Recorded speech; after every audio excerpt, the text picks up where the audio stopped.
Hello प्यारे बच्चों, हम लोग क्लास 9th का केमिस्ट्री पढ़ रहे थे और फर्स्ट चैप्टर हम लोग कंप्लीट कर लिए थे, मैटर्स इन आवर सराउंडिंग। ये कंप्लीट कर लिए हैं। पूरा लेक्चर मतलब पूरा वीडियो आपको डिस्क्रिप्शन में मिल जाएगा या फिर आप प्लेलिस्ट से भी देख सकते हैं। ठीक है, तो अब हम लोग स्टार्ट कर रहे हैं सेकंड चैप्टर।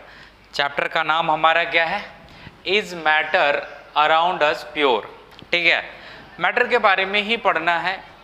पिछले चैप्टर की अगर मैं बात करूं तो वहाँ पे भी मैं इसी के बारे में बात किया था कि मैटर है क्या। ठीक है, मैटर्स के पार्टिकल्स का क्या क्या कैरेक्टरिस्टिक है, मैटर्स को कितने पार्ट में डिवाइड किए और बारी बारी से हम सभी के बारे में स्टडी किए। ठीक है, अब यहाँ पे हम लोग पढ़ेंगे कि क्या मैटर प्योर है। जो हम लोग मैटर पढ़े हैं उसी के बारे में पढ़ेंगे। क्या कि हमारे पास जितना मैटर है सभी प्योर है? ठीक है, तो नहीं, ऐसा नहीं है कि पूरा मैटर यहाँ जो भी हमारे आसपास है वो सभी प्योर है। ठीक है, तो मतलब मैटर इम्प्योर भी है। ठीक है, प्योर तो है ही और साथ में साथ क्या है, इम्प्योर भी है। तो इम्प्योर के बारे में भी देखेंगे। ठीक है, तो देखिए मैटर के बारे में तो आप लोग जानते ही हैं कि मैटर क्या है, उसका कुछ मास होगा। ठीक है, वो स्पेस ऑक्यूपाई करेगा, उसी को हम लोग क्या बोलते हैं, मैटर बोलते हैं। जैसे ये बोर्ड की बात करें, चेयर की बात करें, फैन की बात करें, ये सभी क्या है, मैटर है। ठीक है, तो हमको मेनली इस चैप्टर में मैटर्स के बारे में देखना है कि मैटर्स क्या हमारा प्योर ही है या फिर इम्प्योर भी है। अगर प्योर है तो किसको प्योर बोलते हैं और इम्प्योर है तो किसको इम्प्योर बोलते हैं। ठीक है, तो देखिए मैटर्स को हम कितने पार्ट में डिवाइड कर लिए, दो पार्ट में डिवाइड कर लिए। पहला क्या, प्योर सब्सटेंस, और दूसरा क्या, इम्प्योर सब्सटेंस। प्योर सब्सटेंस आप लोग ऐसे भी देखिए मार्केट में जाते होंगे। ठीक है, तो हर चीज़ जो भी आप खरीदते होंगे तो उसके बारे में बोलते हैं क्या ये सही है, मतलब क्या ये प्योर है, ओरिजिनल है। आप ये सब वर्ड यूज़ करते हैं हमेशा मार्केट में जाते हैं तो।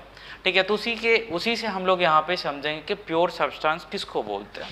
प्योर मतलब क्या, फुल्ली प्योर, ओरिजिनल, इस तरीके से हम लोग समझेंगे।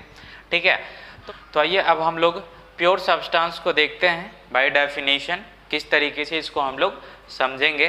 तो प्योर सब्सटेंस क्या होता है? It is a substance that is made up of a single type of particle.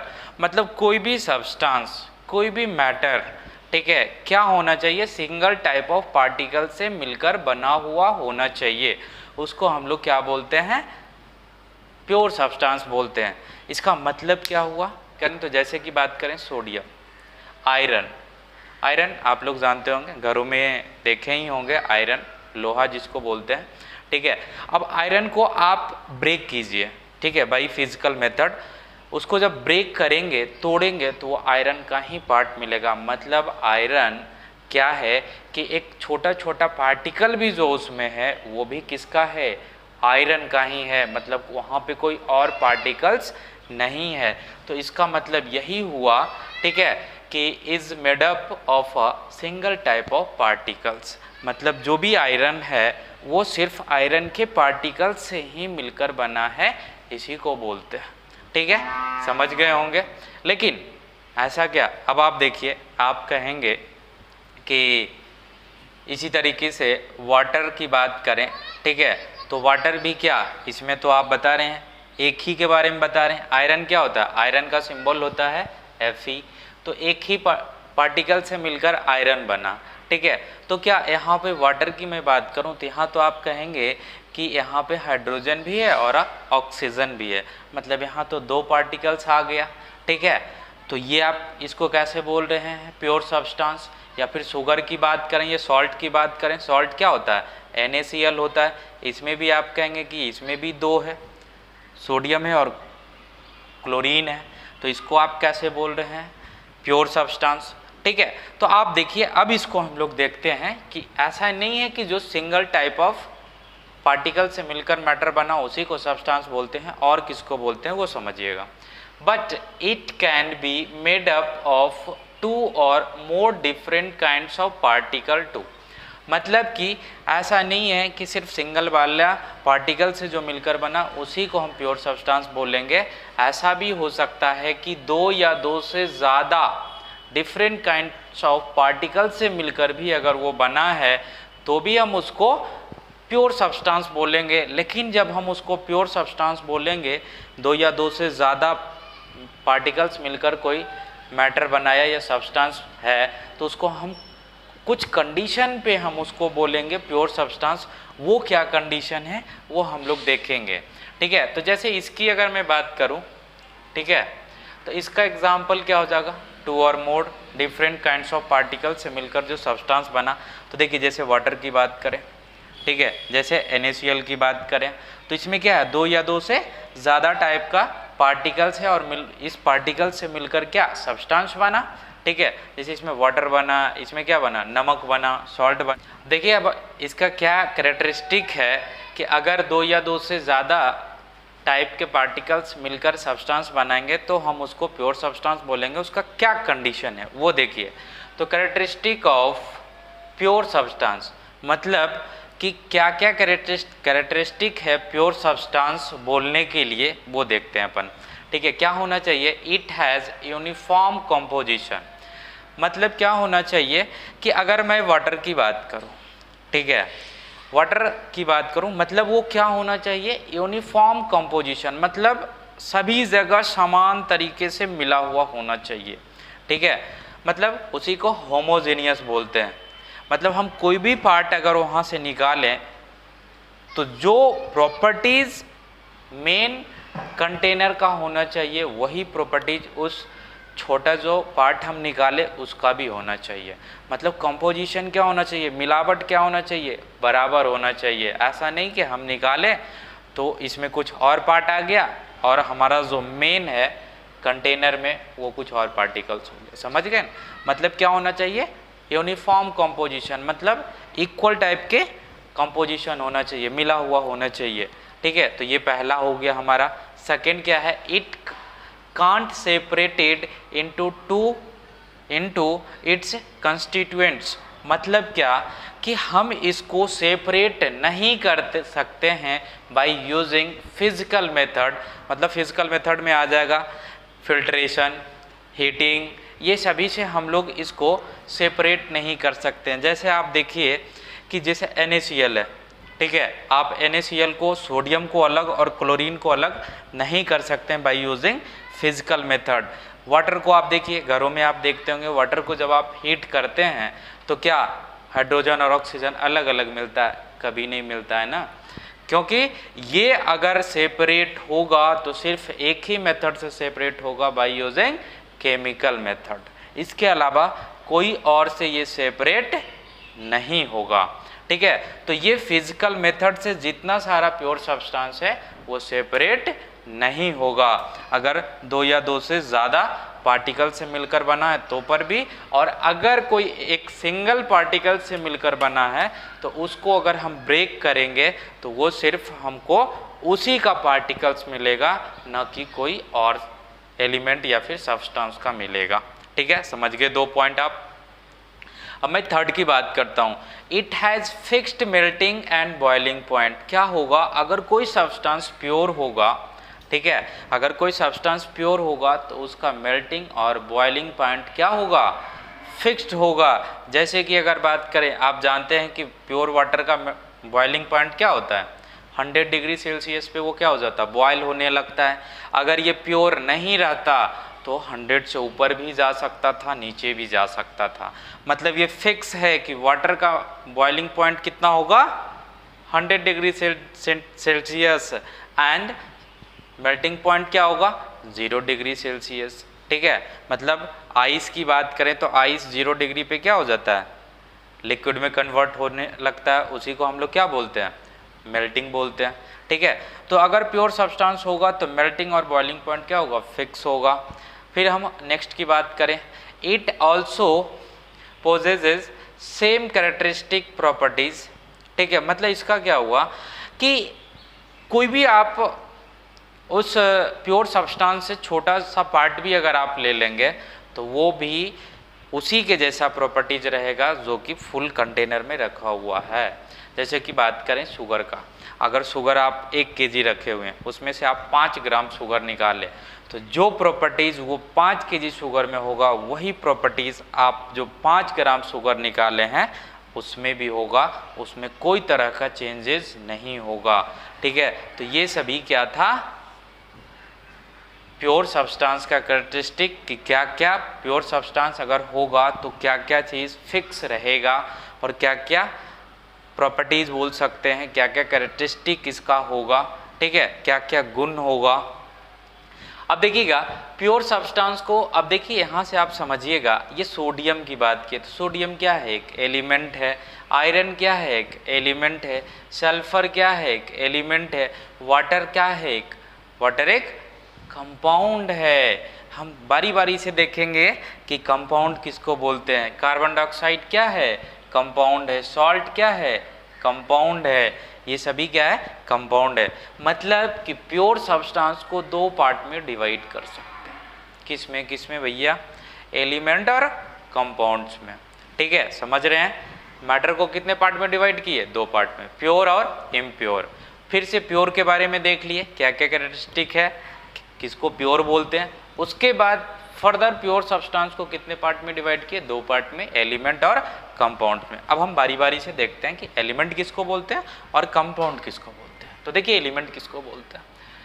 Element, an element is a substance which can't be split up into 2 और मोर सिंपलर सब्सटेंस। यहाँ भी समझिएगा, अगर ये pure है और एलिमेंट का हम डेफिनेशन समझ रहे हैं तो आप समझिए कि अगर हम उसको ब्रेक करेंगे तो सिर्फ क्या मिलेगा, एक ही पार्ट का, एक ही टाइप का पार्टिकल्स मिलेगा। आयरन को ब्रेक कर रहे हैं तो सिर्फ कितना ही छोटा पार्टिकल्स हम निकाले उससे, लेकिन वो किसका पार्ट मिलेगा, आयरन का ही मिलेगा, न कि सल्फर सोडियम का मिल जाएगा। तो वही कह रहा है कि an element is a substance which can't be split up into 2 और मोर सिंपलर सब्सटेंस। मतलब जब हम उसको स्प्लिट नहीं कर सकते हैं 2 या 2 से ज़्यादा सब्सटेंस में, वो जब भी होगा तो एक ही सब्सटेंस, एक ही उस सब्सटेंस का एक ही टाइप का पार्टिकल सभी होगा। आयरन है तो आयरन का ही होगा, सल्फर है तो सल्फर का ही होगा, न कि हम उसको स्प्लिट करेंगे तो 2 अलग अलग टाइप का सब्सटेंस का पार्टिकल्स मिलेगा। यही बताता है एलिमेंट। जैसे कि एग्जाम्पल की बात करें, हाइड्रोजन, हाइड्रोजन क्या है, एलिमेंट है। हीलियम क्या है, एलिमेंट है। सोडियम क्या है, एलिमेंट है। एल्यूमिनियम क्या है, एलिमेंट है। इसी तरीके से और बहुत सारा पीरियोडिक टेबल जो आप देखते हैं वो सभी क्या है, उसमें एलिमेंट है। अब फर्दर एलिमेंट को फिर डिवाइड किया गया 3 पार्ट में। कौन कौन पार्ट में भैया, देखिएगा फिर से एलिमेंट को कितने पार्ट में डिवाइड किया गया, 3 पार्ट में।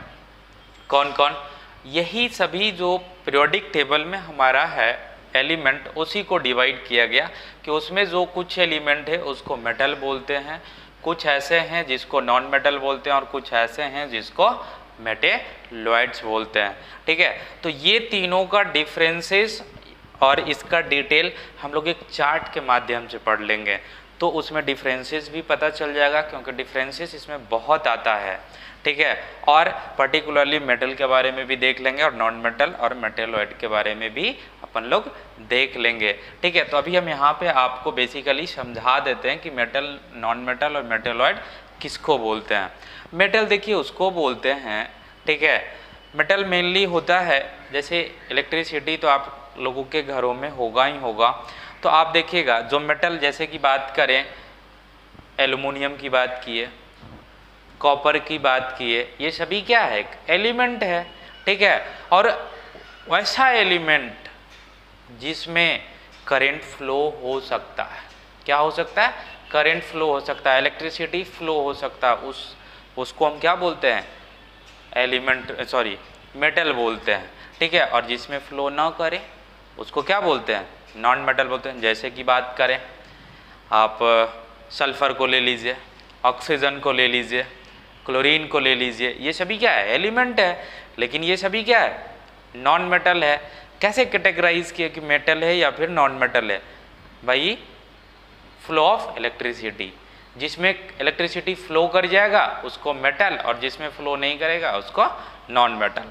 ठीक है, हम इसको डिटेल में देखेंगे ये तीनों के बारे में, बेसिकली मैं इतना भी बता दे रहा हूँ। ठीक है, और हम लोग नेक्स्ट में जब हम इसको डिवाइड मतलब चार्ट के माध्यम से देखेंगे तो अच्छे तरीके से इसमें देख लेंगे। ठीक है, हम थोड़ा देख लेते हैं अब कंपाउंड, जो प्योर सब्सटेंस को दो पार्ट में डिवाइड किए, एक एलिमेंट और दूसरा कंपाउंड। तो दूसरा अब हम कंपाउंड देख लेते हैं। ठीक है, कंपाउंड किसको बोलते हैं? अ कंपाउंड इज अ सब्सटेंस, ये भी क्या है? एक सब्सटेंस, या फिर आप यहाँ पे ये भी लिख सकते हैं compound is a pure substance, क्योंकि ये सब्सटेंस को ही डिवाइड किए दो पार्टों में, एलिमेंट और कंपाउंड में। ठीक है, तो a compound is a substance formed when two और मोर केमिकल एलिमेंट, देखिए अब ये एलिमेंट का यूज आ रहा। ठीक है, अब यहाँ आपको इसके बारे में समझ में आएगा कि वाटर क्या है, सोडियम क्लोराइड कंपाउंड है, कैसे कंपाउंड है, ये समझिएगा आप लोग। ठीक है, अब देखिएगा तो क्या कह रहा है, कैसे बनता है? फॉर्म्ड व्हेन टू और more chemical element are chemically bonded together, मतलब जो भी होगा दो या दो से ज़्यादा एलिमेंट केमिकली क्या होगा? बॉन्डेड होगा। ठीक है, और क्या रहेगा साथ में? Fix ratio of its atom, मतलब उसका जो भी एलिमेंट होगा उसका एटम का रेशियो जो होगा वो फिक्स होगा। ठीक है, प्रोपोर्शन क्या होगा? फिक्स होगा। जितना ज़्यादा हम बनाएं लेकिन प्रोपोर्शन फिक्स रहेगा, उसी रेशियो में हमेशा बनेगा। हम इसको आपको समझा देते हैं कैसे। ठीक है, आप समझ गए कि कंपाउंड किसको बोलते हैं? कंपाउंड उसको बोलते हैं जब दो या दो से ज़्यादा एलिमेंट केमिकली कंबाइंड होता है। ठीक है, केमिकली कंबाइंड होता है with fixed ratio of its atom, मतलब उसके एटम का रेशियो क्या रहता है? जब केमिकली कंबाइंड होता है तो फिक्स रहता है, भले वो कितना हो अमाउंट में क्यों ना उसको बनाएं, लेकिन रेशियो क्या रहेगा?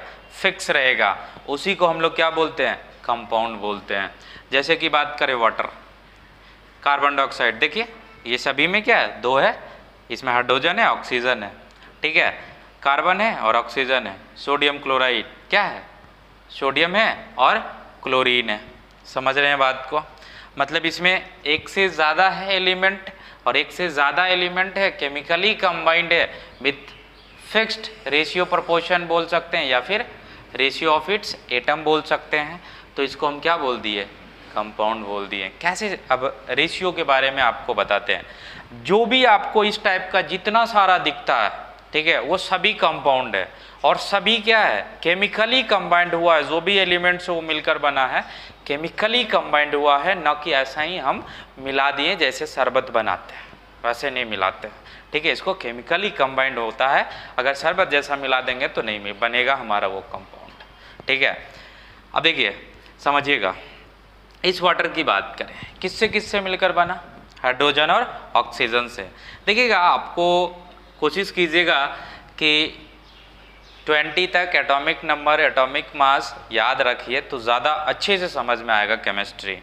ठीक है, अब देखिए हाइड्रोजन का एटॉमिक नंबर 1 होता है, और एटॉमिक मास यहाँ लिख देते हैं।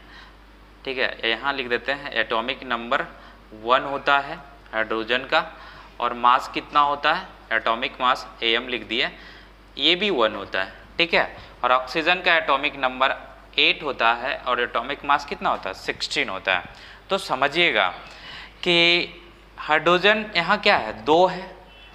हाइड्रोजन का एटम यहाँ कितना है? 2 है। अगर इसमें 2 लगा रहता तो ऑक्सीजन 2 होता, जैसे यहाँ आप देखिए। ठीक है, इस 2 का क्या मतलब हुआ आप समझ गए। तो यहाँ 2 लगा हुआ है तो मतलब 1 का मास 1, तो 2 का मास कितना? 2। ठीक है, ऐसे लिख लेते हैं। यहाँ हाइड्रोजन और ऑक्सीजन मिलकर बना, तो इसका 2 टोटल है, H2 है और O है। यहाँ क्या हो जाएगा? ऑक्सीजन का कितना मास? 16। देखिएगा आप। ठीक है, अब देखिए इसको हम रेशियो में कन्वर्ट कर देते हैं, तो क्या हो जाएगा? 2 1 जा 2 और 2 8 जा 16। मतलब कि हाइड्रोजन का 1 पार्ट और ऑक्सीजन का 8 पार्ट मिलेगा तो क्या फॉर्मेशन करेगा? वाटर फॉर्मेशन करेगा।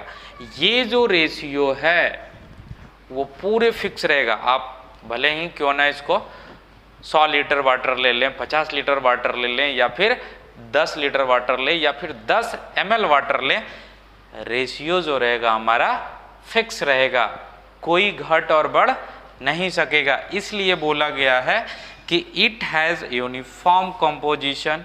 ठीक है, मतलब क्या होना चाहिए, फिक्स होना चाहिए कंपोजिशन।